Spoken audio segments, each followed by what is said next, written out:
noches, Buenas noches, licenciado. Liz.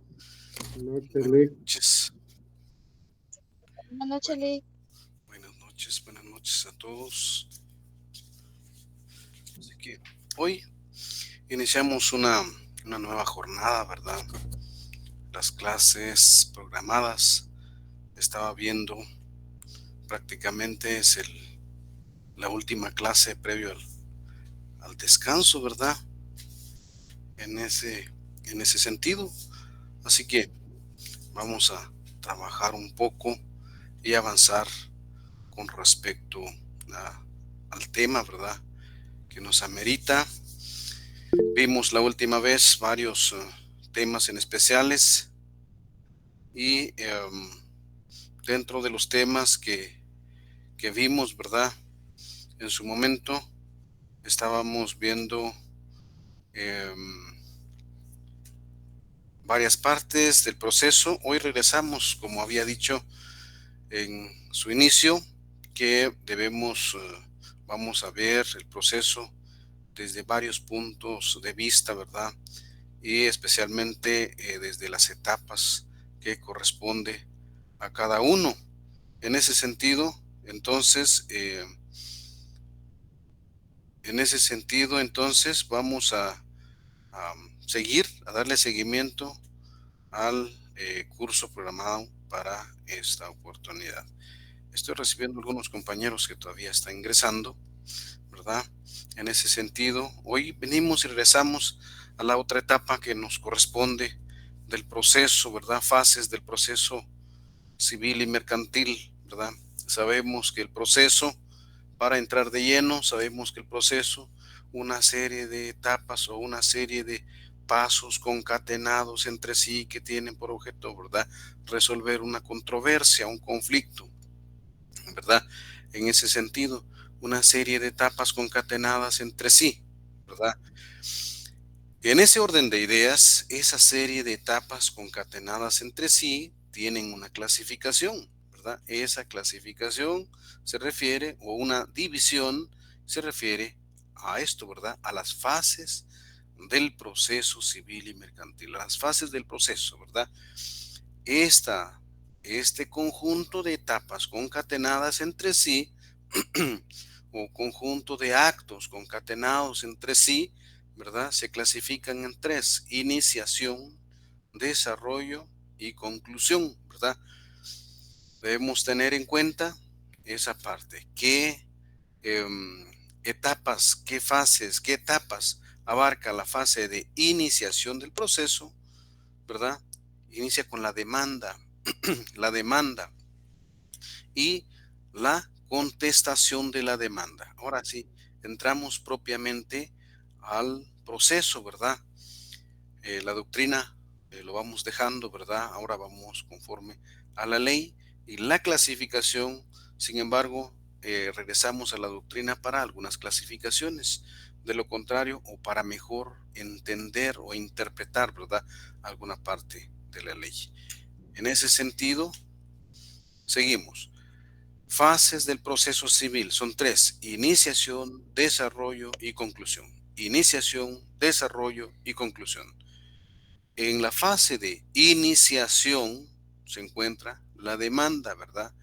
Pero la demanda sabemos, como lo regula el artículo 61 del Código Procesal Civil, de nuestro Código Procesal Civil, es el primer escrito, pero no siempre es el primer escrito. Ya vimos cuando analizamos el tema de procesos cautelares o pruebas o ofrecimiento de prueba, diligenciamiento de prueba anticipada, ¿verdad?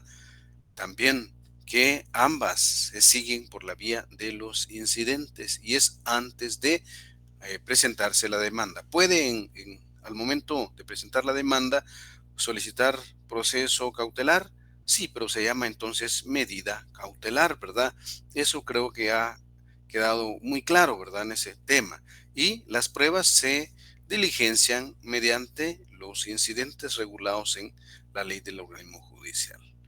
En ese sentido, entonces, la iniciación abarcan dos fases, dos etapas: la demanda y la contestación. Pero entre la demanda y la contestación son temas bastante abismales, ocurren bastantes etapas dentro para llegar a ese tema, por ejemplo, a su contestación. ¿Qué pasa? La demanda, primera resolución de mero trámite, ustedes ya saben esa resolución, ¿verdad? Las clases de resoluciones, ¿verdad? Que se encuentran en la ley del organismo judicial. Entonces, en ese sentido, la demanda, su primera resolución, notificación de la primera resolución, emplazamiento a la otra parte y luego su contestación, la actitud de la parte demandada, ¿verdad? En ese sentido. Entonces, en esta fase, inclusive esta fase propiamente, vamos a dejar un trabajito, ¿verdad? Ahora que nos vamos de descanso, como nosotros los de derecho no nos detenemos y seguimos, ¿verdad? Entonces vamos a dejar un trabajo, lo vemos al final, cuando ya todos estén conectados. Iniciación, vamos de nuevo, iniciación, viene la demanda, ¿verdad? Es el primer escrito o el escrito inicial, ¿verdad? Si no se solicitó el proceso cautelar antes de la demanda, ¿verdad? Entonces la demanda es el primer escrito, el escrito inicial. Si no se solicitó prueba anticipada, la demanda es el escrito inicial. Entonces, y posteriormente su resolución, notificación de la primera resolución y luego contestación de la demanda. Esa parte, emplazamiento y contestación de la parte de la otra parte, ¿verdad? De la parte demandada, ¿verdad? Normalmente lo conocemos como actitud de la parte demandada ante la demanda. Y vemos los principios que vimos, ¿verdad? Entonces, con validación, ¿verdad? Si fue notificada de forma idónea, correcta, como lo establece la ley, ¿verdad? Todo ese tema asumirá una actitud. La segunda fase, desarrollo, ¿verdad? El desarrollo es el punto clave o el punto sobresaliente del proceso, punto álgido del proceso, en el cual pues se aportan los medios de prueba. Los medios de prueba también tienen 4 etapas, ¿verdad? Ofrecimiento, proposición, diligenciamiento y valoración de la prueba. Eso también lo vamos a ver ya cuando iniciamos a analizar el proceso propiamente dicha, ¿verdad? El juicio ordinario. Y en ese sentido, desarrollo, en ese desarrollo justamente es cuando analizamos los medios de prueba. ¿Qué pruebas se analizan en derecho el procesal civil, verdad? En este curso, ¿qué pruebas se analizarían? Si fuera un tema de familia, entonces podría ser el ADN, ¿verdad? En ese sentido, o documentales, porque no vale venir y decir o fundamentar, darle sustento a nuestra demanda con dichos, con lo que dijo el vecino de forma verbal, ¿verdad? Es muy complicado darle valor a ese tema. Debemos tomar en cuenta que lo escrito en documento, ¿verdad? Como prueba reina, así lo clasifica nuestro código. Entonces, el análisis de documentos. También la declaración de testigos al que hace referencia, el 134, que hemos visto varias veces, ¿verdad? Ese tema para la juramentación o la amonestación de los testigos. Entonces, justamente es la base que le da sustento, ya sea favorable o desfavorable, ¿verdad? Se recuerdan de ese principio, quien aporta para el proceso, ¿verdad? No aporta para él, sino aporta para el proceso. Inclusive aporta en su contra, ¿verdad? Ese tema. Y seguido, la última fase del proceso civil y mercantil es la conclusión. El proceso se finaliza con la conclusión. ¿Qué etapas se encuentran en la conclusión? ¿Verdad? Alegatos, los alegatos finales, y las sentencias. ¿Qué alegan? ¿Verdad? ¿Qué se alega? Es el acto, digamos, conclusivo después de diligenciar los medios de prueba. Se nos da la palabra a ambas partes, ¿verdad? Para que formulen sus conclusiones, ¿verdad? En ese tema. y emiten las conclusiones correspondientes, inclusive nos dan la palabra para refutar, o sea, contradecir la otra parte. Se dan las mismas oportunidades a ambas partes. Y luego la sentencia. A eso se refiere el proceso en las tres fases del proceso. Ahora sabemos iniciación, desarrollo y conclusión, ¿verdad? Seguimos con esta etapa del proceso. ¿Qué se refiere? Va. Algunos compañeros que no están en clase, ¿verdad? Pero está este material que también aclara de la mejor manera fases del proceso. El proceso es una sucesión de etapas, ¿verdad? Conjunto de etapas concatenadas. Ese es el proceso, ¿verdad? O actos jurídicos concatenados entre sí y tienen por objeto la resolución de una controversia, ¿verdad? Las fases del proceso civil y mercantil se clasifican en, y ya lo tenemos, allá lo teníamos con figuras, ¿verdad? Para mejor entender, y aquí están los conceptos. Iniciación, desarrollo y conclusión. La iniciación es el acto que está representado por el escrito inicial o primer escrito, ¿verdad? Para el sujeto activo se representa con la demanda, ¿verdad? Para el sujeto pasivo o demandado, la contestación de la demanda. El escrito inicial o primer escrito no siempre es la demanda, ya se recuerda, no siempre es la demanda o contestación de la demanda. También puede ser el escrito de los actos preparatorios. Puede ser los actos preparatorios. Por ejemplo, el proceso cautelar, ¿verdad? La finalidad, garantizar las resultas de un proceso futuro. Eso ya lo vimos, ¿verdad? Entonces, las medidas, la contestación de la demanda. El escrito inicial o primer escrito no siempre es la demanda o contestación de la demanda. También puede ser el escrito de los actos preparatorios del proceso, prueba anticipada, ¿verdad? O del proceso cautelar. Si se presenta el proceso cautelar, entonces la demanda no es primer escrito en un proceso, ¿verdad? Si no se presentó ningún proceso cautelar y no se solicitaron diligenciamiento de medios de pruebas anticipadas, entonces la demanda es el escrito inicial o la primera petición que se le formula al órgano jurisdiccional competente, ¿verdad? En ese sentido. El desarrollo, la otra fase del proceso, el desarrollo es la fase más importante del proceso y alcanza su plenitud en la fase de la prueba.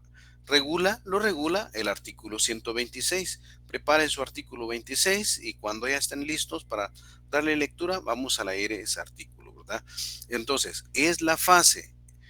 el desarrollo es la fase más importante del proceso, ¿verdad? Sin pruebas no puede inclinarse el proceso a favor de persona determinada, ¿verdad? Las pruebas eh, normalmente las pruebas contundentes, ¿verdad? Son las documentales. Deben estar escritas, ¿verdad? No de forma verbal. En procesal civil se ve complicado. Es el caso en el que hoy a la oficina llegó una persona y me dice, mire, Lick, eh, fíjese que yo hice un convenio de forma verbal con una entidad bancaria, ¿verdad? En el cual pues llegamos a un acuerdo para fijar unas cuotas que yo tenía de un crédito, ¿verdad? Y entonces renegociamos el tema y resulta que pues, quedamos en que iba a pagar, ¿qué? 12,000 quetzales. Y a la fecha, después de finalizar, este es el último pago, ahora voy por el finiquito y me dicen que es un abono a los 70,000 que debo, ¿verdad? Entonces, ¿y qué documentos tiene? Pues licenciado, lo hicimos de forma verbal, ¿verdad? Y en procesal civil no se puede, ¿verdad?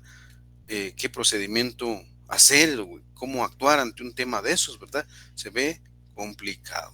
En este sentido, caso contrario, pues se presenta una excepción de, ¿verdad? De pago y queda finiquitado el proceso.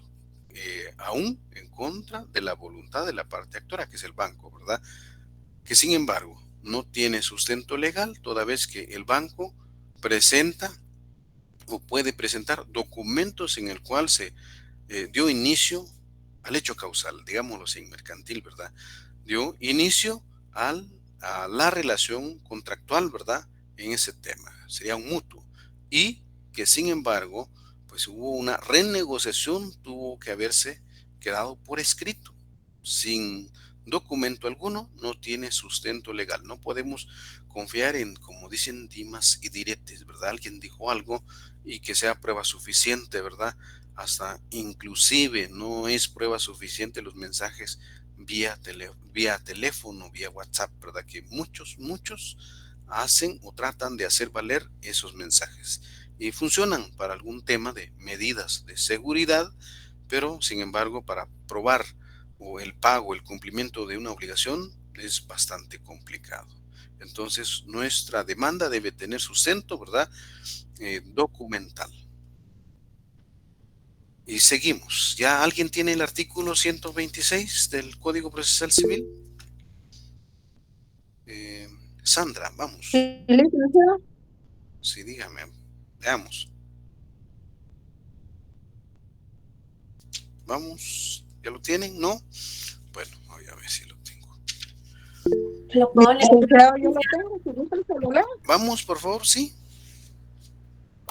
Carga de la prueba. Las partes tienen la carga de demostrar sus respectivas proposiciones de hecho. Quien pretende algo ha de probar los hechos constitutivos de su pretensión. Quien contradice la pretensión del adversario ha de probar los hechos extintivos o las circunstancias impeditivas de esta pretensión. Sin perjuicio de la aplicación de las normas precedentes, los jueces apreciarán de acuerdo con lo establecido en el artículo siguiente las omisiones o las deficiencias en la producción de la prueba. Sí, lo va a calificar al momento de valorar la prueba. Gracias, compañerita. Entonces vemos ese tema, justamente es la prueba. Nuestros hechos deben tener pruebas, ¿verdad? Vamos a ver en un momentito cómo se estructura la demanda y vamos a ver qué espacio ocupa la prueba en esa demanda. La conclusión de la fase procesal, la conclusión es: en esta última fase, las partes efectúan sus conclusiones o alegatos finales, ¿verdad? Y el órgano jurisdiccional emite la sentencia, dando fin al proceso. Con eso finaliza el proceso, ¿verdad? Todo proceso finaliza con la sentencia, ¿verdad? Algunos procesos finalizan de forma anormal con los autos, ¿verdad? Antes de finalizar todas las etapas del proceso, ¿verdad? Pueden finalizar en autos. Las sentencias ya se pueden presentar, son apelables, ¿verdad? Pueden presentarse algunas impugnaciones correspondientes regulados en el libro quinto, ¿verdad? En el tema de las sentencias. Bueno, eso lo vamos a ver, las impugnaciones en otra clase. Seguimos. Actos procesales. Mire, actos procesales. ¿Se recuerda? Fases del proceso anterior, ahora vamos a actos procesales. Los actos procesales son conjunto de etapas, justamente conjunto de etapas concatenadas entre sí, tal cual leímos en el artículo 126, ¿verdad? ¿Se recuerdan? Por las partes, deben ser probadas por las partes, y los actos procesales, cada etapa del proceso, ¿verdad? Deben o son promovidos en el derecho procesal civil y mercantil por las partes. No actúa el juez de oficio, ¿verdad? En este caso, en el derecho procesal civil, excepción a la regla, es bastante formalista y también, uno, de ser formalista, y lo otro, ¿verdad? Es promovido por las partes, ¿verdad? De oficio, el juez no actúa. De preferencia, usted en su demanda pide hasta la sentencia de una vez, ¿verdad? Que se proceda de conformidad con la ley. Entonces ya. Seguimos. Constituye cada una de las etapas. Los actos procesales, mire, constituyen cada una de las etapas o procedimientos que se dan en el proceso y que unidos entre sí, forman el proceso civil y mercantil. Los actos procesales. Hay un tema relevante en esto de los actos procesales. Seguimos. Conocido también como actos jurídicos procesales dentro del derecho procesal civil y mercantil. Es decir, ahí viene, una expresión de voluntad humana. Una expresión de voluntad humana cuyo efecto jurídico directo tiene a la constitución, desenvolvimiento o extinción de la relación jurídica procesal. Dependen de los actos jurídicos de las personas, ¿verdad? Nosotros, depende de las partes, ¿verdad? En ese sentido. Entonces, regresando. Dice, es decir, una expresión de voluntad. Hay una voluntad. Una persona desea demandar, ¿verdad? La otra persona desea defenderse ante la demanda que se le está planteando. Entonces, la demanda es el acto de ataque de la parte actora, ¿verdad? Y la excepción es el medio de defensa de la parte demandada. Tomen en cuenta ese tema, ¿verdad?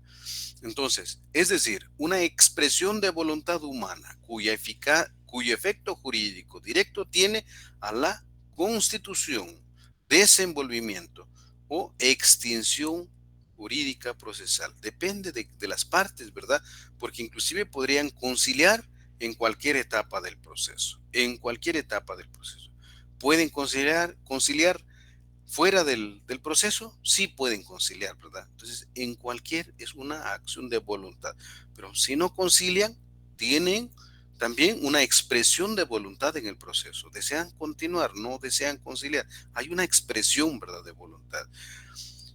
Entonces, tiende a la constitución, desenvolvimiento, extensión de la relación jurídico-procesal. Es todo acto humano, humano, se recuerdan, ¿verdad? Acto humano, que produce efecto en el proceso civil y mercantil. Acto humano que produce efecto en el derecho, por ejemplo. ¿Qué acto humano? Aportando medios de prueba.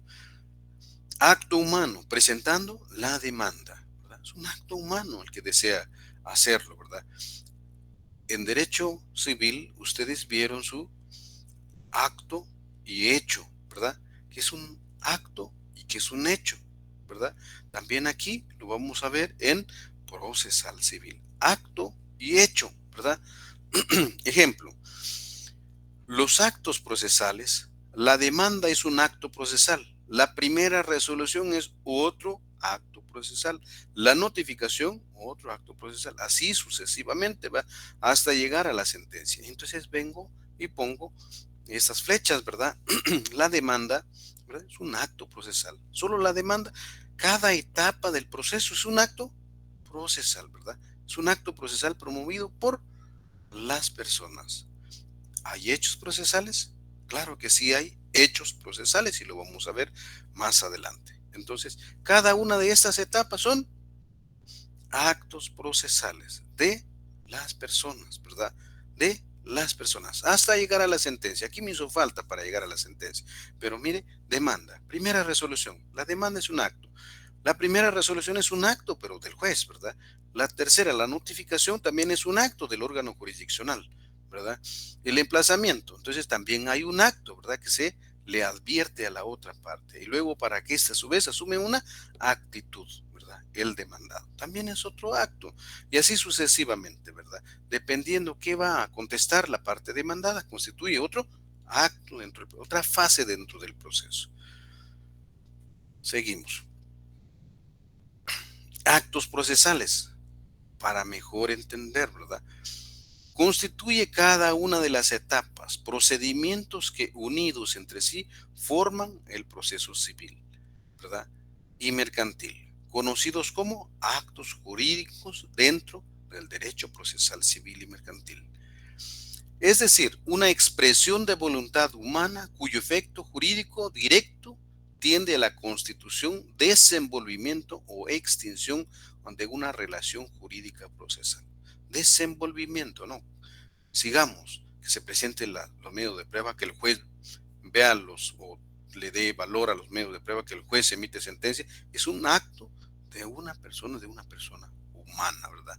Entonces, actos procesales son actos de los sujetos procesales dentro del proceso, expresando la voluntad, ya sea creando, modificando o extinguiendo derechos procesales, ¿verdad? Actos.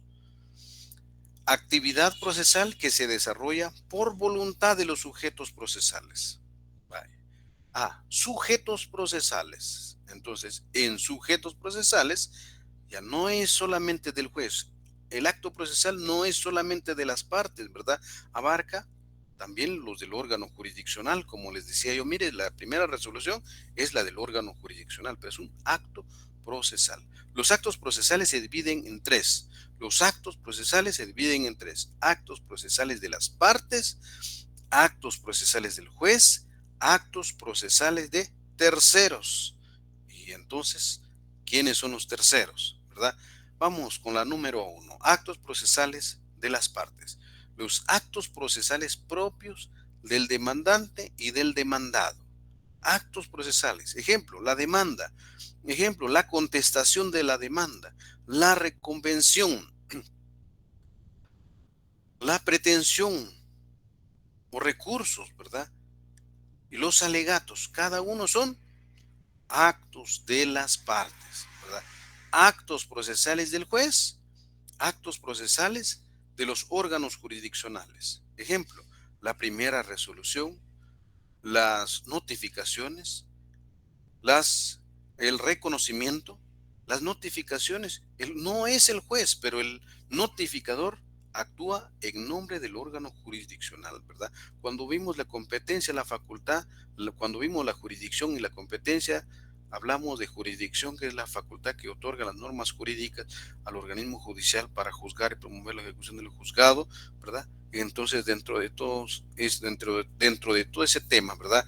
Se encuentran, y luego vimos la competencia y vimos los auxiliares de los jueces, y dentro de los auxiliares están los notificadores, ¿verdad? Entonces ellos tienen fe pública judicial, porque la resolución es vía judicial.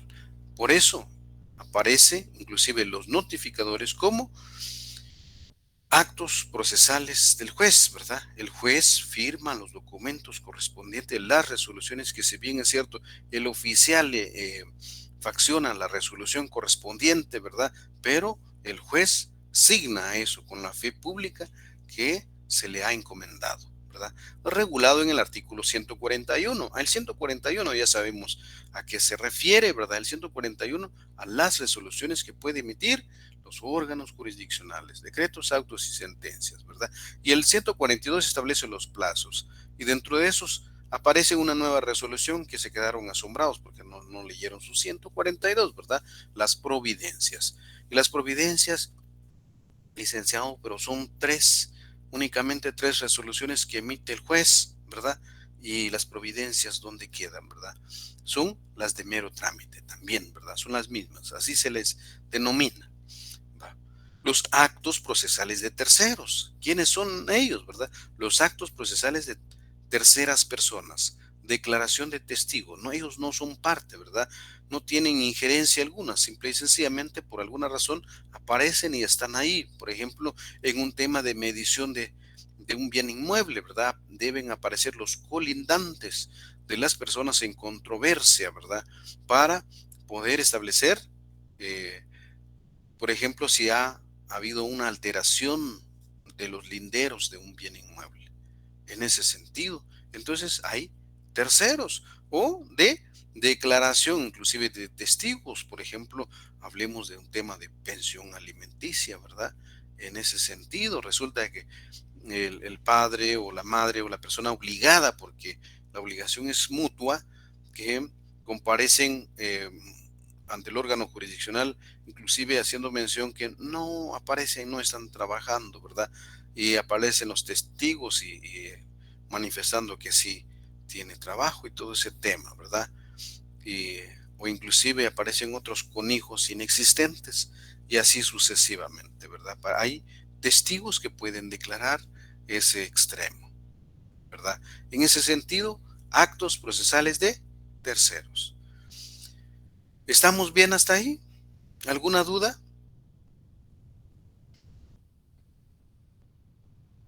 Todo bien, licenciado. Bueno, considero que vamos todo bien. Ariel. Entonces, solo Todo una bien, consulta. licenciado, gracias. Cuando hablamos de reconvención, ¿a qué se refiere, Vic? La reconvención es la contrademanda. pasa mucho en laboral, ¿verdad? Pasa mucho en tema de fijación de pensión alimenticia. A eso se refiere reconvención. Vamos, de nuevo. Muchas gracias. Se presenta la demanda y, por ejemplo, hablemos, por ejemplo, de pensión alimenticia, para mejor entender, ¿verdad? Se presenta la demanda de fijación de pensión, no, de incumplimiento de la obligación. Ya se había fijado la pensión alimenticia, pero se ha incumplido. Entonces, de incumplimiento de obligación de pensión alimenticia, pero resulta que el padre, digámoslo así, viene y deja un bien a favor, o deja un bien, o vende, por ejemplo, y deja una cantidad de dinero en depósito a favor de la señora. Pero ella muchas veces, como pasa con el pago por consignación, ¿verdad? Entonces viene, ella no sabe que ocurrió un tema de esos, ¿verdad? No sabe que hay un depósito en una cuenta, que el señor vino y hizo el pago, vendió un inmueble, yo qué sé, hizo el pago sabiendo de que de repente se quedaba sin trabajo, hizo un pago por consignación en los órganos jurisdiccionales, y viene la señora requiriendo el pago de, yo qué sé, un año que no ha pagado. Y él viene y puede inclusive decir o contrademandar, o inclusive puede de repente, y pasan en la vida real, que dejan una cierta cantidad, de dinero a favor de la madre del menor, ¿verdad?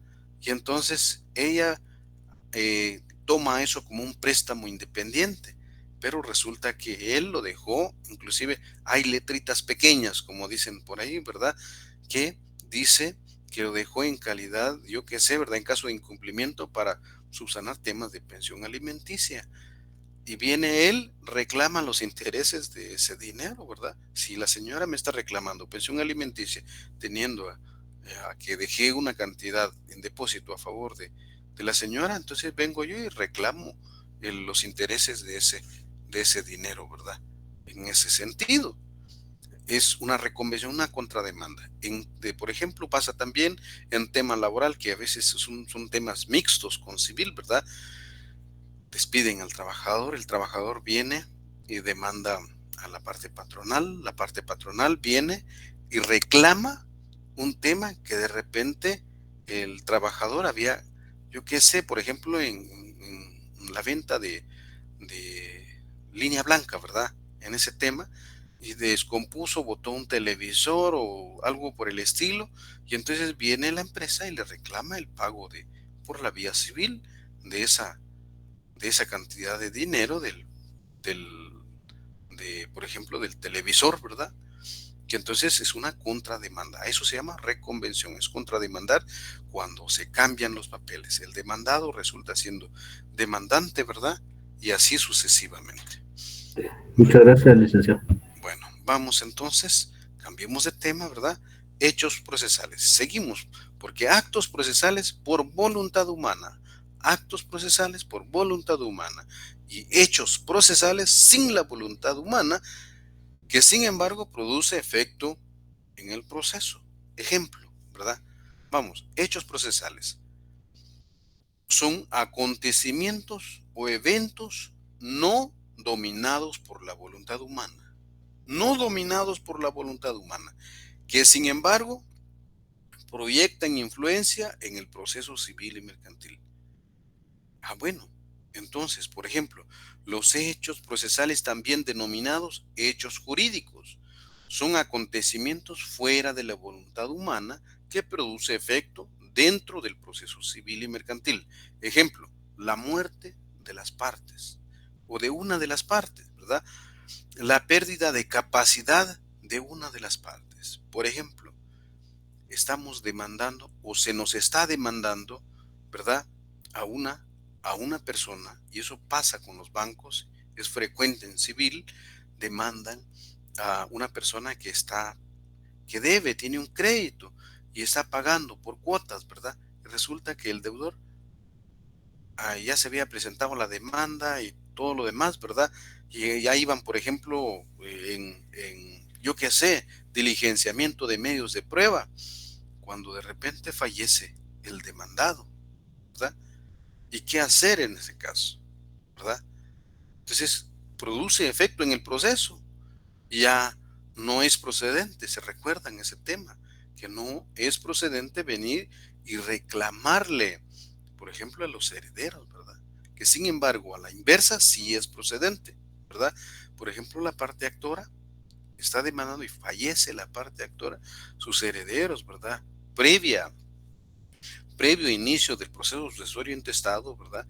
Y nombrado el representante de la mortual, ¿verdad? Que es el que debe actuar ante el órgano jurisdiccional competente, ¿verdad?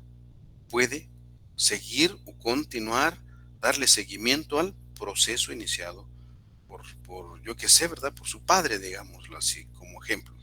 Entonces, sí es procedente. Caso contrario, a la inversa, ¿verdad? No es procedente. Pero tiene efecto, ¿verdad? En un proceso. ¿Pasa en la vida real? Sí. ¿Existe mucho para requerir pagos de los bancos? Sí. ¿Con la pandemia? Haberlo sabido antes, ¿verdad? Pero como no sabemos que si vamos a pasar o no, ¿verdad? Entonces, es el tema. Muchos optaron por pues, adquirir un préstamo y resulta que aquí están con vida y entonces están sufriendo, ¿verdad? Renegociando los créditos, ¿verdad? Pero caso contrario, si no estuvieran, otro tema sería, ¿verdad? Porque es improcedente contra los salvos si hubieran bienes, entonces se procede en contra de los bienes y no vamos por la vía civil, sino nos vamos por la vía ejecutiva en la vía de apremio. Es otro de los procesos que conocemos. Sandra Victoria. Dígame.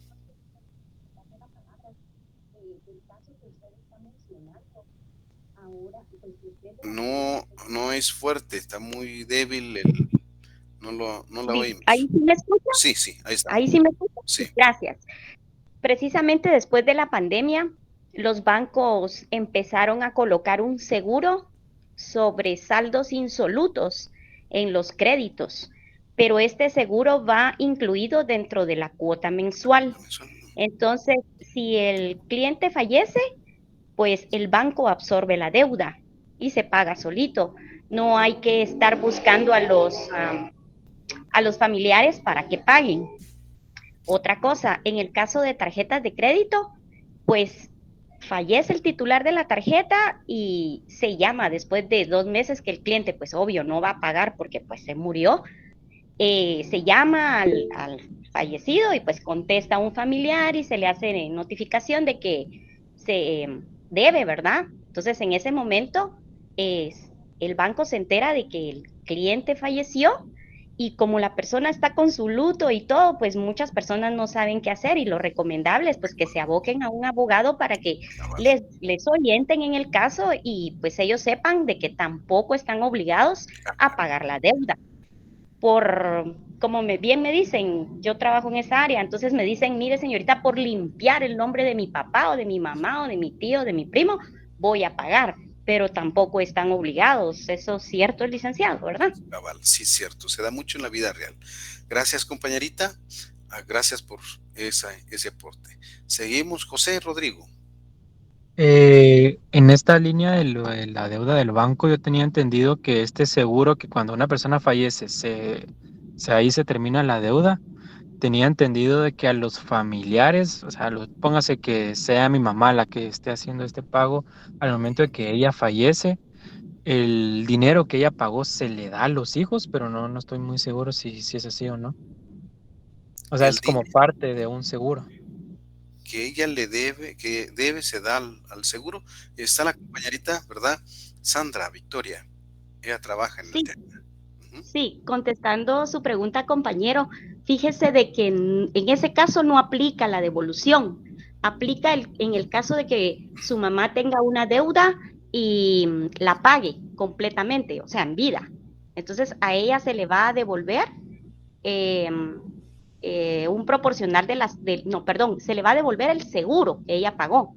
Póngale que ella haya prestado 20,000 quetzales y que el seguro haya sido de 700 quetzales. Si ella cancela antes de tiempo la deuda, se le devuelve el seguro en vida, pero no se le devuelve nada a las personas que quedaron, pues, como en caso de deudos. Bueno, está la Ya, respuesta. muchas gracias. Estamos, Andrea Lucía, ¿verdad? Sí, buenas noches, licenciado. Y otra pregunta. Los préstamos que son, por ejemplo, de los jubilados del IX, ¿esas cuentas también son embargables o no? Bueno, esos temas, gracias compañera, esos temas en este momento, en la vida real, pues no son embargables, no es procedente en ese rubro, que sin embargo, ¿verdad? Algunas personas por ignorancia, sí actúan, pero lo legal, se puede actuar ante la vía, por lo legal, está exento, es la excepción a la regla, ¿verdad? Está exento de embargo. Ese tema justamente por invalidez, por ejemplo, ¿verdad?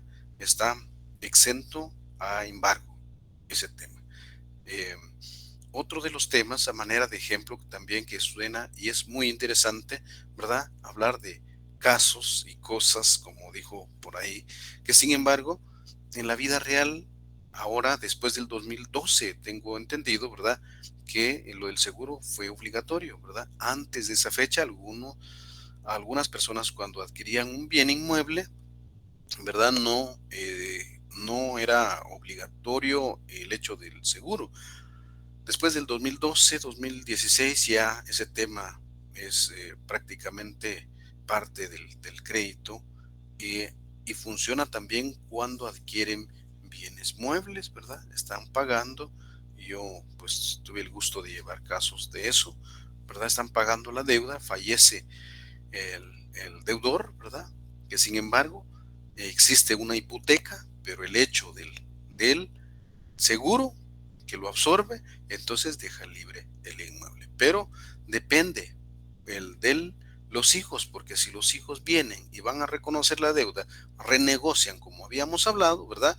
Entonces adquiere una nueva obligación, ¿verdad? La solución es, tal cual dijo la compañera, ¿verdad? Que abocarse a un abogado y hacer las diligencias correspondientes, ¿verdad? En ese tema. Así que creo que quedamos entonces en ese sentido. Existen actos jurídicos, ¿verdad? Que es la voluntad de las personas y los hechos jurídicos procesales, ¿verdad? Hechos que afectan, tienen efecto en un proceso, ¿verdad? Que sin embargo está fuera de la voluntad de las personas. Ya hablamos, ¿verdad? Ahora de la persona incapaz, por ejemplo, ¿verdad? En ese sentido, pues se nombra un tutor y todo el tema para ver ese tema. Tal cual como vimos en el tema del deudor, se nombra un representante de la mortual. Seguimos, compañeros. Gestión de las partes. Mire, para ir agotando esa parte y luego ya adentrarnos en los escritos a los órganos jurisdiccionales. Gestión de las partes son actuaciones que pueden realizar las partes fuera del proceso. Mire, estos son actos fuera del proceso, ¿verdad? Fuera del proceso. Gestión de las partes, todas las diligencias fuera del proceso, ¿verdad?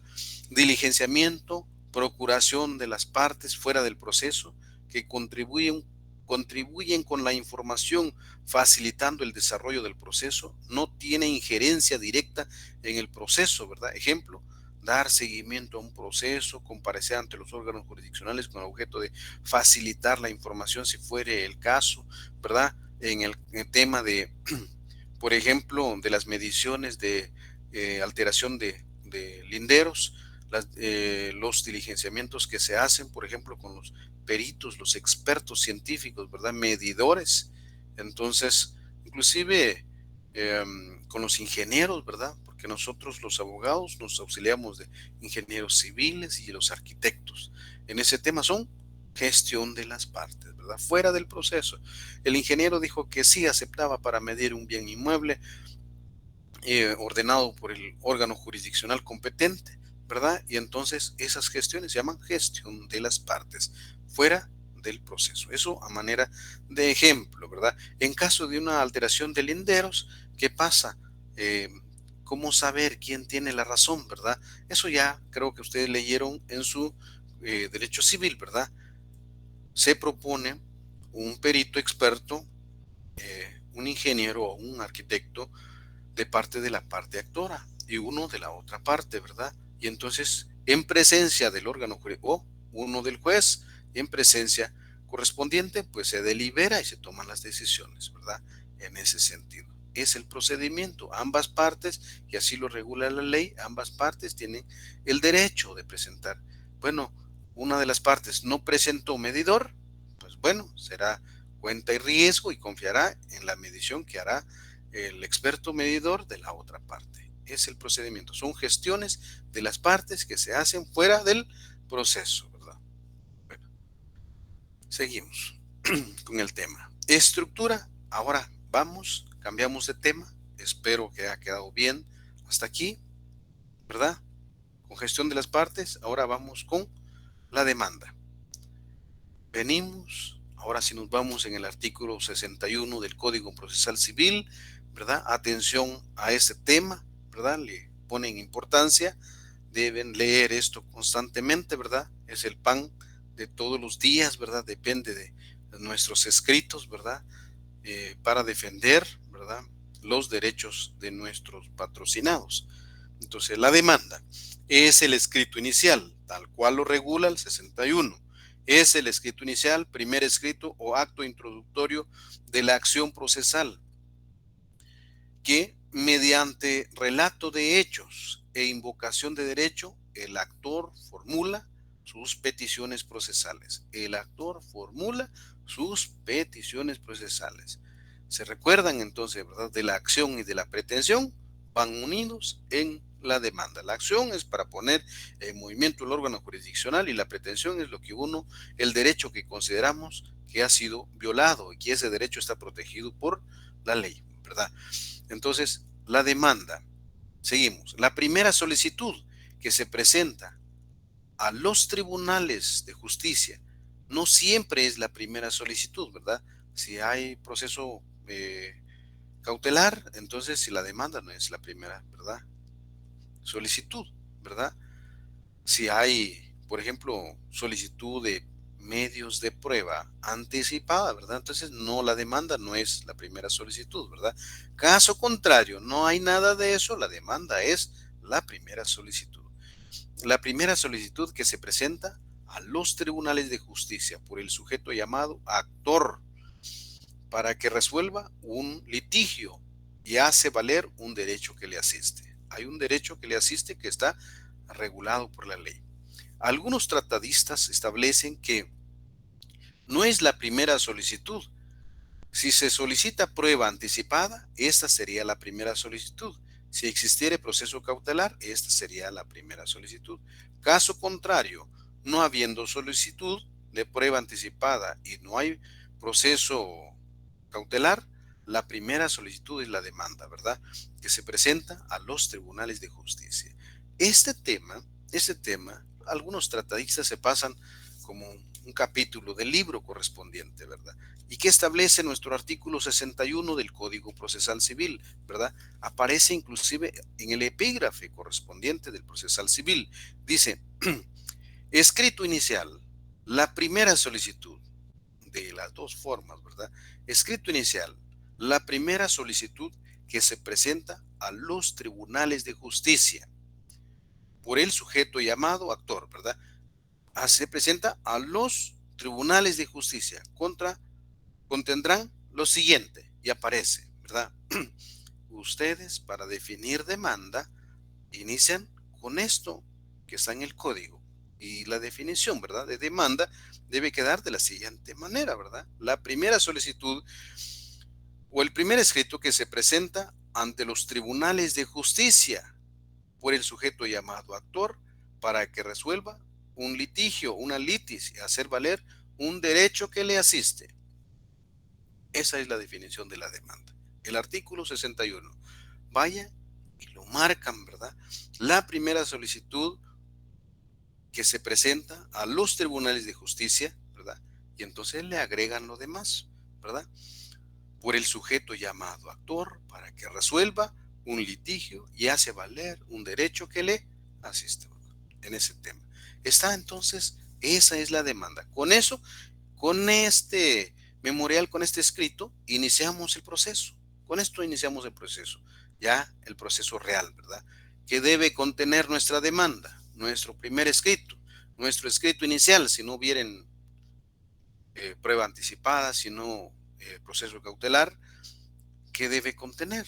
Los requisitos los regula el artículo 61 del Código Procesal Civil, ¿verdad? Tiene una clasificación. Ustedes marcan, subrayan su código, ese código, ¿verdad? Y tiene una clasificación, el artículo 61. Y queda de la siguiente manera: estructura o formalidades del escrito inicial o demanda. Porque muchos en la doctrina establecen que es la estructura de la demanda. Otros dicen que también es la estructura del escrito inicial, ¿verdad? Y entonces, si presentamos, por ejemplo, proceso cautelar, ¿verdad?, debemos llenar el primer escrito, la primera solicitud debe llenar con los requisitos que regula el artículo 61. Para no confundirlos, ¿verdad?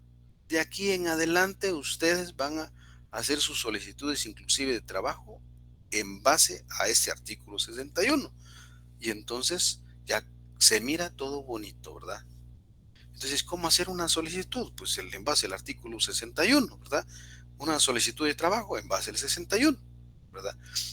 Tiene una estructura. ¿Cómo se estructura? Estructura o formalidades del escrito inicial, ¿verdad? ¿Cómo se estructura? Tiene 3, ¿verdad? Introducción. ¿Cómo se dividen? Pues las partes de la demanda: introducción, cuerpo y cierre. Así están estructuradas: introducción, cuerpo y cierre, ¿verdad? Todos están en el 61. He tratado de facilitarles ese tema para que esa clasificación, para que ya cuando llegan a su técnico profesional ya no les cueste mucho, ¿verdad? El artículo 61. Veamos y analicemos el 61, ¿verdad? Para poder entender. Introducción. ¿Qué hay en la introducción? Mire, numeral 1. Ese numeral 1 es del 61, ¿verdad? Del 61. Numeral 1 dice: designación del juez o tribunal. Designación del juez o tribunal a quien se dirige, ¿verdad? Con eso inicia. Entonces, ¿cómo inicia el escrito, verdad? ¿Cómo inicia ese escrito? Designación del tribunal o juez a quien se designe. Señor juez de primera instancia del ramo civil del municipio de Guatemala, departamento de Guatemala. Así inicia. A eso se refiere designación del juez o tribunal. Si fuera laboral, ¿verdad? No nos metamos con laboral. Somos civilistas aquí. Entonces, designación del tribunal. Señor juez de primera instancia, señor juez A de primera, porque a veces así hay juez A, hay juez B, hay juez C, ¿verdad? Señor juez de A de primera instancia civil, o señor juez primera A de primera instancia civil. Pero si solo es un solo juez, señor juez de primera instancia civil del municipio de Guatemala, departamento de Guatemala. Si fuera de Shela, ya sabemos, ¿verdad? 2, nombre. Aparece y ponemos nuestro nombre. Marcos Zacarías, ¿verdad? Los 2 nombres, si fueran 2, si 2 tuvieran las personas 2 nombres, 3, hasta 5 algunos, ¿verdad? Entonces Juan, Pedro, Felipe y Enrique, ya aparecen los 2 apellidos de último. Ahora ya como que estuvo de moda ese tema, ¿verdad? Entonces, nombres, los nombres completos, los apellidos. Algunas personas tienen un solo apellido, ¿verdad? Y entonces, solo el apellido. Siempre, anteriormente se acostumbraba a poner, mire, escribir único apellido. En la actualidad no es necesario. Ahora ya no se pone único apellido. Su nombre y su apellido. La ley no dice, mire, aclare si es único apellido. No, no está. Entonces, nombre y apellido, ¿verdad? Nombre y apellidos completos del solicitante o de la persona que lo representa. La persona que lo representa. Ejemplo, ¿verdad? Le fue otorgado un mandato. Ocurre mucho en los temas de los conciudadanos, ¿verdad? Hermanos de muchos, ¿verdad? Que están en los Estados Unidos y desean, por ejemplo, así fácil, para mejor entender, un divorcio. Mandato judicial, ¿verdad? con representación amplia y suficiente, ¿verdad? En ese sentido, entonces, debe comparecer en representación y debe acreditar la representación, ¿verdad? Nombres y apellidos completo del solicitante o de la persona que lo representa, la persona que lo representa. El abogado es la persona que lo representa. Si fuere mandato judicial, ¿verdad? Y no tuviera hermanos o tiene hermanos, pero desea dejarlo al abogado, él es el único que puede ejercer la representación judicial. Bueno, puedo dejar un mandato judicial a un primo, licenciado. ¿Puedo dejar un mandato al vecino? No, mandato judicial no. Mandato general o mandato especial sí puede, pero mandato judicial, la ley establece los hermanos y entonces los abogados, ¿verdad? Alguien dijo, y una persona jurídica puede dejar mandato, ¿verdad? A su hermano, a salvo, por ejemplo, ¿verdad? Empresas, yo qué sé, ¿verdad? De alimentos, sociedad anónima, le deja a su otro hermano de otra empresa. No, no se puede, no, esas empresas no, ¿verdad? Ellos tienen su presidente y representante legal. Si faltara en ellos, se nombrará uno nuevo, ¿verdad? Entonces, ellos no pueden alegar ese tema. ¿Pueden dejar mandatos? Ellos sí. ¿Judicial? Sí, ¿verdad? También pueden, ¿verdad? Debe existir punto de acta en el cual se faculta para emitir correspondientes, ¿verdad? Entonces, la representación, la edad, ¿verdad? Por ejemplo, Juan Pérez, ¿verdad? De 25 años de edad. Estado civil, soltero, ¿verdad? Nacionalidad, guatemalteco. Profesión u oficio. Profesión es el título, ¿verdad? El título, el grado escolar, el grado académico que tiene la persona, ¿verdad? Oficio, ¿verdad? Zapatero, carpintero, agricultor, ¿verdad? El oficio es la actividad que realiza la persona, que hace la persona, ¿verdad? Mensajero, dijo alguien, ¿verdad? Entonces, ¿qué profesión o oficio? Mensajero, ¿verdad? Entonces, cajero, dijo alguien también por ahí. Domicilio, ya se recuerdan, ustedes el domicilio ya se la saben, ¿verdad? Domicilio es la circunscripción departamental. Circunscripción departamental. Clase de domicilio, ya eso ustedes ya se la saben, ¿verdad? Está en el artículo, ¿qué? 45, 36, 45 del Código Civil. Ya en las clases de domicilio, eso ya se la saben, ya manejan ese tema. Entonces, el domicilio es la circunscripción departamental. Y entonces se recuerdan, ¿verdad? Para no olvidarlos, ¿verdad? Ese tema. Vecindad. Qué bonita vecindad, ya saben, ¿verdad? ¿A qué se refiere? Se refiere a la circunscripción municipal. Circunscripción municipal, entonces ya no se les olvida, nunca, ¿verdad? Indicar el lugar para recibir, debe señalar lugar para recibir notificaciones. Hay un espacio para recibir notificaciones en la capital, ¿verdad? De la primera a la, ¿y qué? 20 calle y de la primera a la 12, de la primera avenida a la 12 avenida de la zona 1, ¿verdad? En ese tema, así lo regulaba la ley, salvo con oficina profesional, sale de ese rango, ¿verdad? ¿Y qué pasa si no señala dirección para recibir notificaciones? ¿Verdad? En ese tema no se le dará trámite, así lo regula la ley. Si falta uno de los requisitos, se rechazará de plano, dice, así, con esas palabras, ¿sí? Rechazará de plano. Entonces debemos cumplir, por eso procesal civil es formalista, laboral no es formalista, pero civil es formalista. Debemos cumplir con todos los requisitos que establece el artículo 61 y otros artículos especiales, ¿verdad? Que hacen referencia. Entonces, ¿cómo iniciamos el escrito, verdad? Designando el órgano jurisdiccional. 2. El punto 2 de este numeral 2 es del 61. Establece nombres, apellido, estado civil, edad, estado civil, domicilio, nacionalidad, profesión, oficio, ¿verdad? Y señala el lugar para recibir notificaciones, ¿verdad?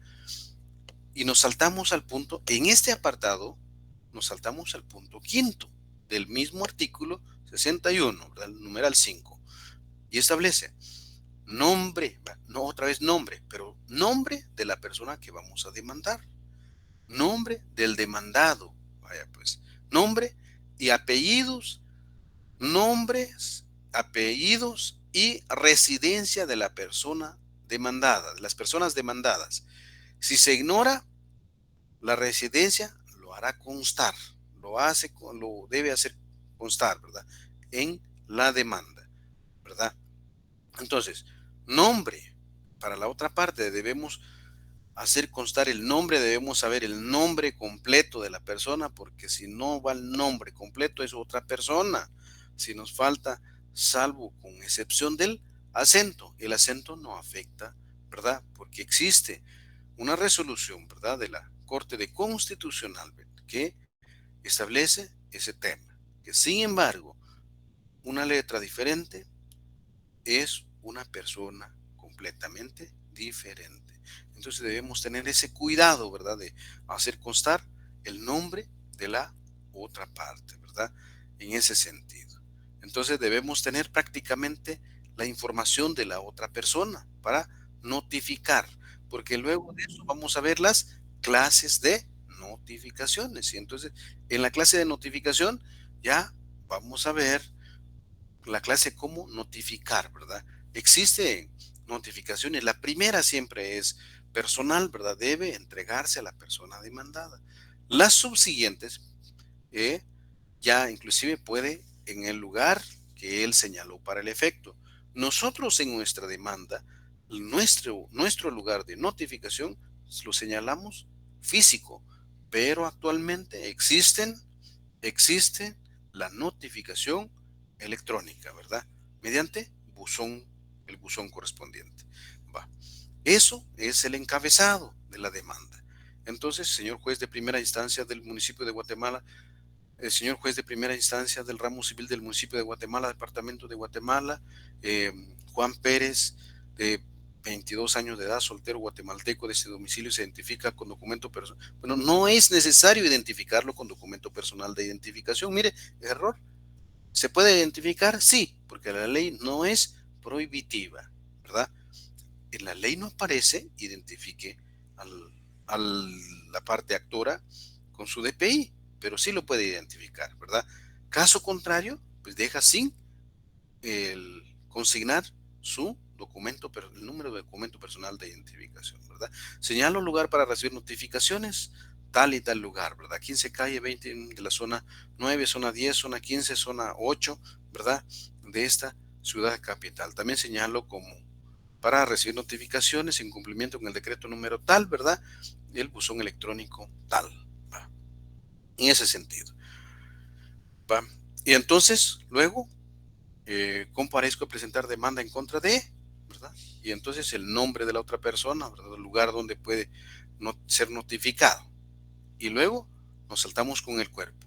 El cuerpo de la demanda, 4 puntos. Relación de hechos. Los hechos, el cual respetuosamente, señor juez, comparezco a, y ya entonces aparece, presentar mis siguientes, o mi relación de hecho. Y aparecen los hechos, ¿verdad? O respetuosamente comparezco y formulo los hechos, ¿verdad?, de una vez. Hechos. Los hechos, relación de hechos es cuál es la causa que se ha infringido, que se pretende, ¿verdad?, en la relación de hechos. Es el numeral 3, ¿verdad?, del Código Procesal Civil del artículo 61, numeral 3, ahí está, relación de hechos, ¿verdad? ¿Qué más está? Y no están en el artículo 61, pero sin embargo existen las pruebas, fundamento de derecho, ¿verdad? Y nos vamos al numeral 6, la petición. Prácticamente ahí está el escrito, ¿verdad? Nos hace falta el cierre. Regresamos. Relación de hechos. Los hechos es el caso, señor juez, que contraje matrimonio o estuve unido en matrimonio con tal y tal persona, ¿verdad? Y que dejamos de cumplir con los altos fines digamos que fuera un divorcio, con los altos fines del matrimonio, ¿verdad? Desde hace más de 4 años, por razón por la cual ya no existe la institucionalidad del matrimonio, se ha roto por completo la institucionalidad del matrimonio, ¿verdad? Y solicitó el divorcio. Ahí está la relación de hechos. Prueba. Por lo que comparezco y presento mis siguientes medios de prueba: certificado de nacimiento, certificado de de matrimonio, ¿verdad? y, y esos son los medios de prueba. Si hubieren menores, a los hijos menores. Si hubieran bienes, también testimonio de la escritura, ¿verdad? De los bienes adquiridos durante el matrimonio. Prueba. Fundamento de derecho. Se transcriben los artículos que tengan relación uno con el divorcio, ¿verdad? Se transcribe literalmente. Formulo los siguientes, de conformidad con los siguientes fundamentos de derecho. Entonces, lo siguiente, fundamento de derecho en título grande, ¿verdad? Fundamento de derecho. Y entonces transcribe usted el del divorcio, ¿verdad? Por ejemplo, si fuera el tema del divorcio. Y la petición, termina de transcribir, formulo la siguiente petición. En vista de lo anterior, formulo la siguiente petición. Y la petición tienen dos clasificaciones, ¿verdad? De hecho y de derecho. Entonces, de fondo y de trámite, este tema, la petición.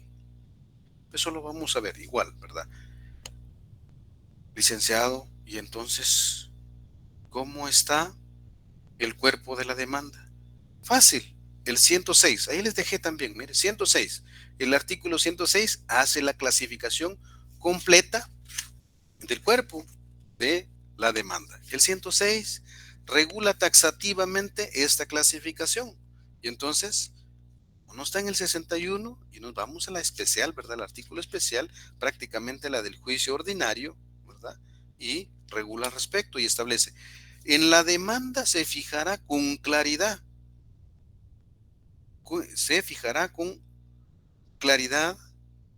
y precisión, viene, hechos, justamente está subrayado, hechos en que se funde. Siguiente, las pruebas, dice, ahí está, las pruebas que van a rendirse, los fundamentos de derecho, ahí está, y las peticiones, es el cuerpo de la demanda. Y luego viene el cierre, ¿verdad? A manera de, en la siguiente clase, vamos a profundizar un poquito más este tema, ¿verdad?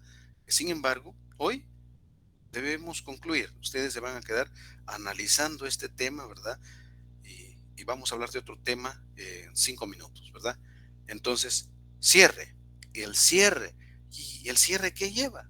El numeral 4 del 61 dice cita de leyes. Miren, la cita de leyes son los artículos que tienen relación, incluyendo la del, digamos, si fuera del divorcio, incluyendo los artículos del matrimonio, ¿verdad? Alimento de los hijos menores, de los bienes adquiridos y luego del que tenga relación con el divorcio, por ejemplo, ¿verdad?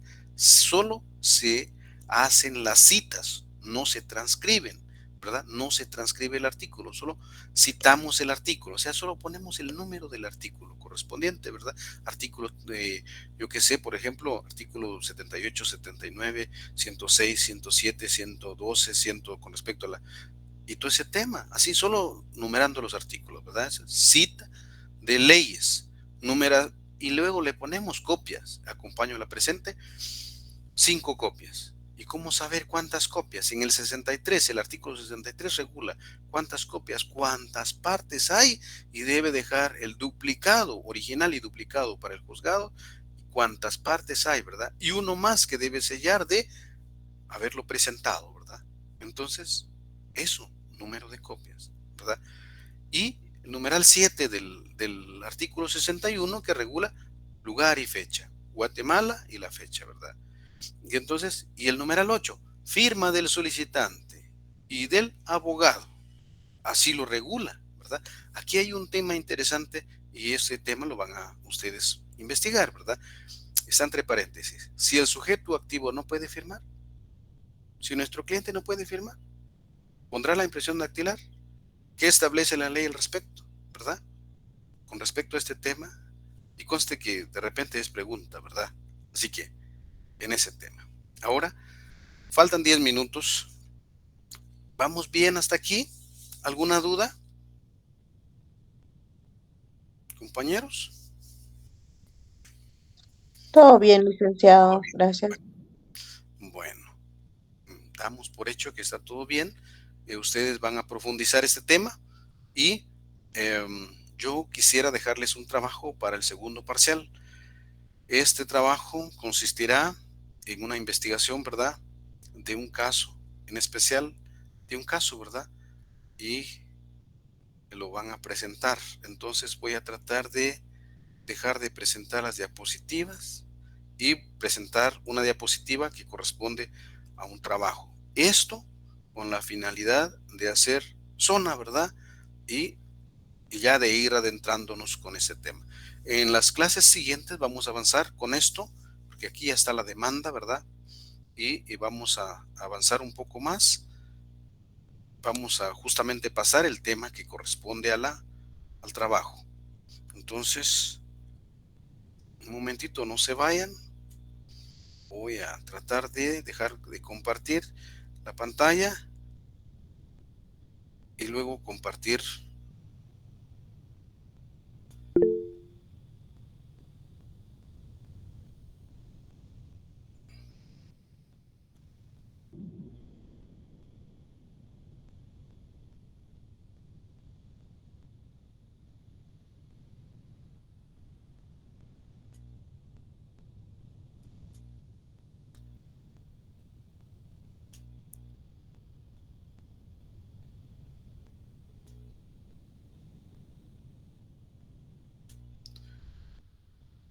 Bueno, compañeros, estamos, creo, estoy compartiendo este tema y en esta diapositiva estoy dejando un trabajo con tiempo suficiente. Tenemos clase todavía. Creo que hice algo.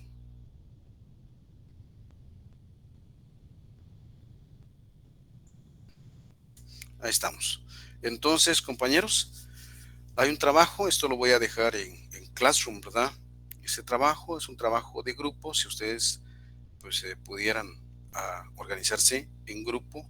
Este tema será, el trabajo consistirá en hacer una investigación, ¿verdad? Debe formar grupos de 10 integrantes, ¿verdad? Carátula, nombre completo, número de carnet de cada uno de ellos, desarrollar, investigue un caso del juicio ordinario, y debe cumplir con redacte la demanda, ¿verdad? Nosotros vamos a ver parte de la redacción de la demanda, ¿verdad? En las siguientes clases vamos a también ver la notificación, la cédula de notificación y todo el tema. Desarrollar la investigación, el juicio sumario, redactar la demanda dirigida al órgano jurisdiccional competente, cumpliendo con los requisitos de ley. ¿Cuáles son los requisitos? El 61, ¿verdad? Que acabamos de ver. Redacten la primera resolución. La primera resolución, ¿verdad? Sería de la investigación correspondiente, es una página la que tiene la primera resolución correspondiente que emite el juez, es eminentemente de trámite, regulado en el artículo 141 de la ley del organismo judicial. El 142 de la ley del organismo judicial regula con respecto a los plazos para resolver, entonces deben observar ese tema, y el 143 regula los requisitos que deben llevar las resoluciones de la ley del organismo judicial. Tomen en cuenta ese tema, que sin embargo en la siguiente clase también vamos a ver ese tema, ¿verdad? Y posteriormente dice, redacten la primera resolución y redacten la cédula de notificación respectiva. Una cédula de notificación, prácticamente por eso es investigación. Investigar una cédula de notificación es como transcribir la cédula de notificación y redactarlo, ¿verdad? Y por último, redacte la contestación de la demanda que redacta. Y debe redactarlo en, creo que hay un pequeño errorcito ahí, ¿verdad?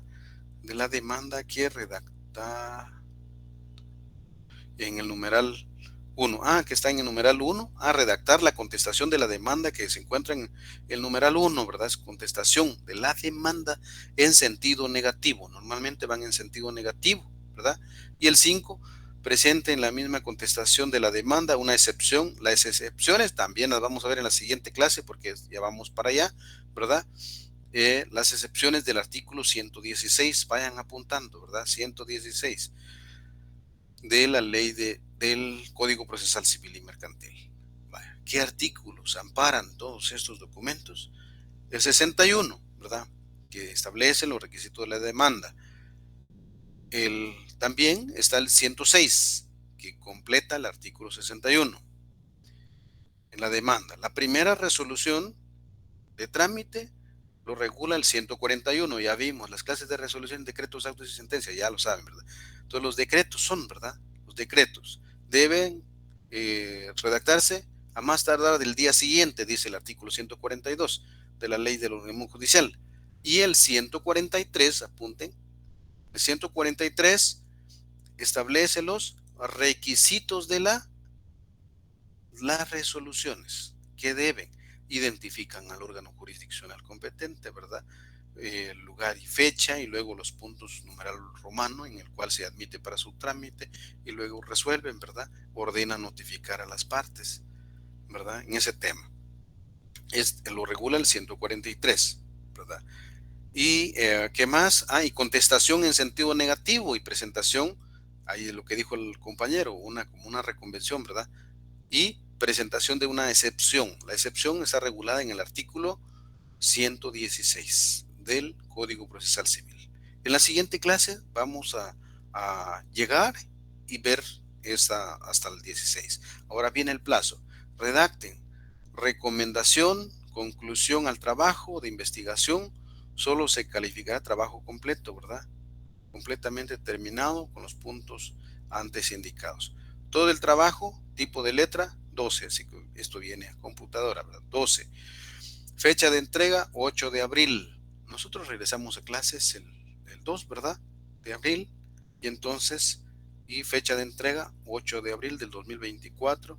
Valor de ponderación, ¿verdad? El trabajo, ahí lo tienen. Solo este día se cierra, sí, porque es en Classroom. Conste que esta vez no se puede ampliar el plazo. Cuando vence los plazos ya sabemos que vencen hasta la víspera del día siguiente, así que a las 23 horas con 59 minutos y a partir de ahí cierra, ¿verdad? Nosotros como somos formalistas, ¿verdad? En este tema, y entonces debemos cumplir con esos requisitos.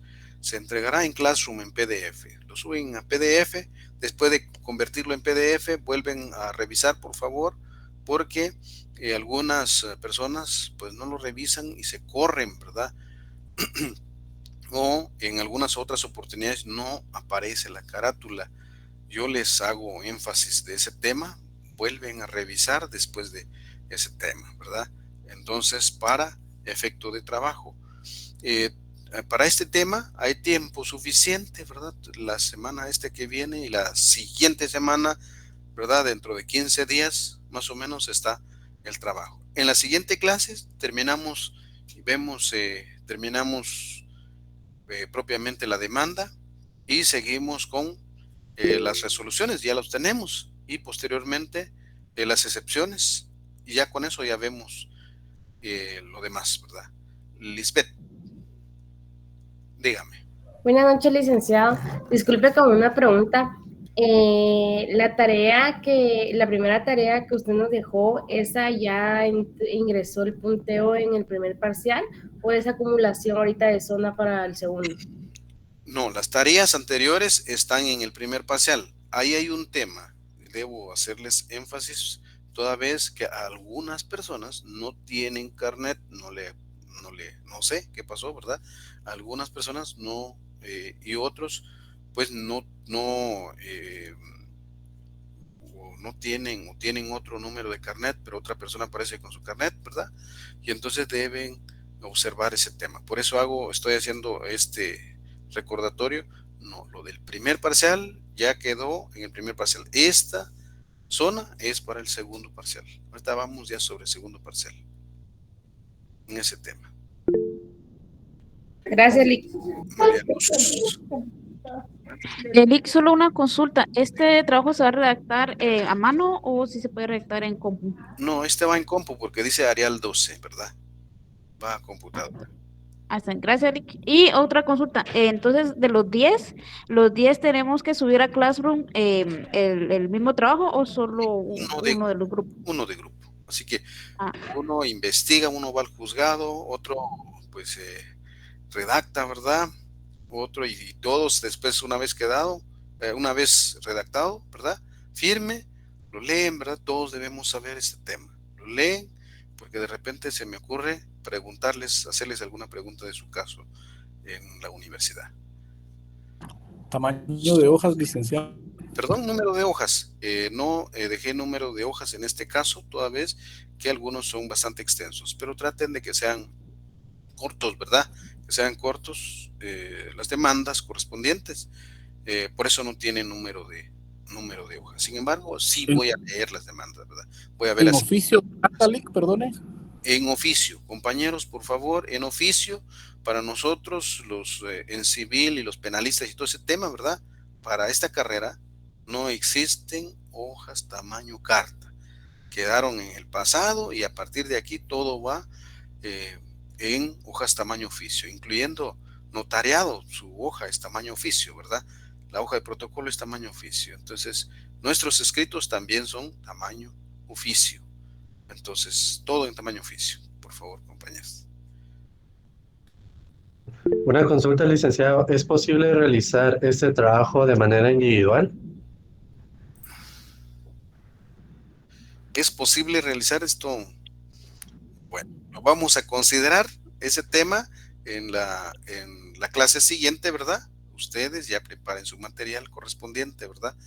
En ese sentido, porque tenemos la clase siguiente. Entonces ya lo vamos a analizar. Licenciado, buenas noches, perdón que le interrumpa. Fíjese que enviaron un boletín que las clases son hasta el día miércoles, corroborando que usted sí nos va a atender el día viernes, ¿correcto? Este viernes no, ya porque llega el informe. Yo soy respetuoso de la universidad, ¿verdad? Pero como nosotros tenemos el viernes, yo el viernes entonces ya no estamos. Regresan ustedes, creo que el 2, ¿verdad? 2, 3, 4, como 4 nos toca a nosotros. El día 1. 1 regresa, el día lunes. Perfecto, licenciado. Sí, muchas gracias. Como 4, por eso dejamos la fecha hasta ese entonces, porque existirá la posibilidad de vernos antes de la entrega del trabajo. Licenciado, buenas noches. Buenas noches.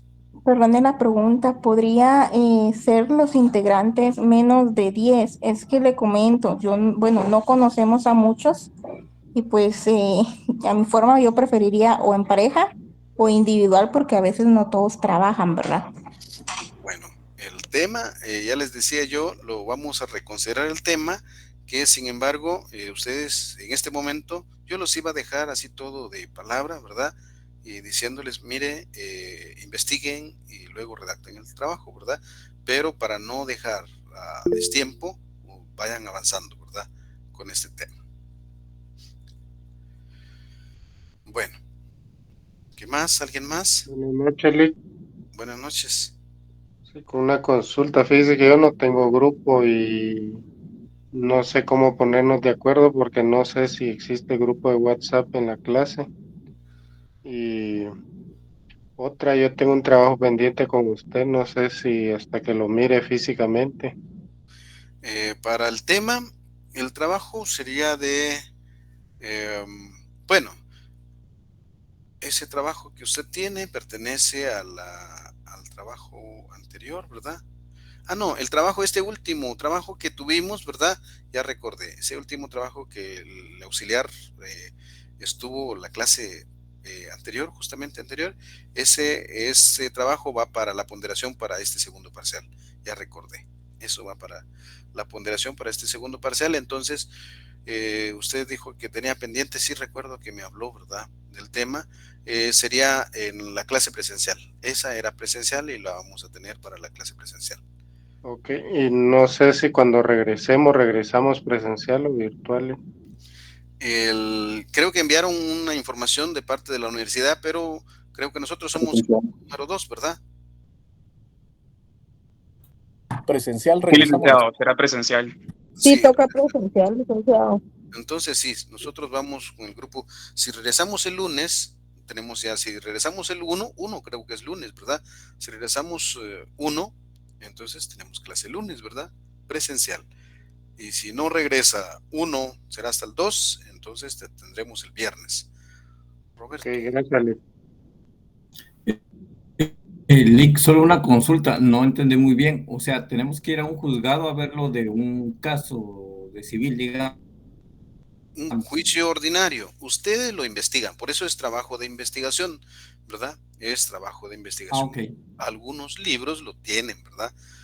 Pero eso es la manera de, ya son ustedes, ¿verdad? Otros, pues ahora lo real es de que sea en el juzgado, ya es un tema de la vida real, ¿verdad? Ya, ejercicio. Bueno. Bueno, entonces puede ser que lleguemos a un juzgado a investigar o en la teoría buscar la información. En la teoría busca la información. Ustedes deciden ese tema. Lo que sí se requiere es la demanda correspondiente. Ya les dije, en la siguiente clase creo que vamos a abarcar hasta la parte donde llega el trabajo. Esto es como un adelanto, ¿verdad? Para que inicien a pensar, ¿verdad? Ese tema. Compañeros. Buenas noches, licenciado. Una consulta nada más. El interlineado del trabajo, ¿de cuánto puede ser? Interlineado. A las líneas. Normal. Ahora, el espacio entre las líneas, yo soy bastante respetuoso, pero como hay abogados en la vida real que no son, ¿verdad? Ahora para ir ordenados, la lógica es 25, tal cual la hoja de protocolo, ¿verdad? Yo así trabajo. El 25 líneas de lado a lado. Tenemos 25 en una página, ¿verdad? Y 25 en la parte de atrás normalmente, pero como aquí es de un solo lado, porque son páginas, no se puede la parte de atrás, entonces son 25 por página, 25 líneas. Gracias, licenciado. ¿Algo más? ¿Alguien más? Bueno, compañeros, creo que estamos entonces, este trabajo estará en Classroom, ¿verdad? Si no hoy, a partir de mañana. De mi parte, buenas noches y nos vemos entonces después de Semana Santa. Feliz descanso. Feliz noche, licenciado.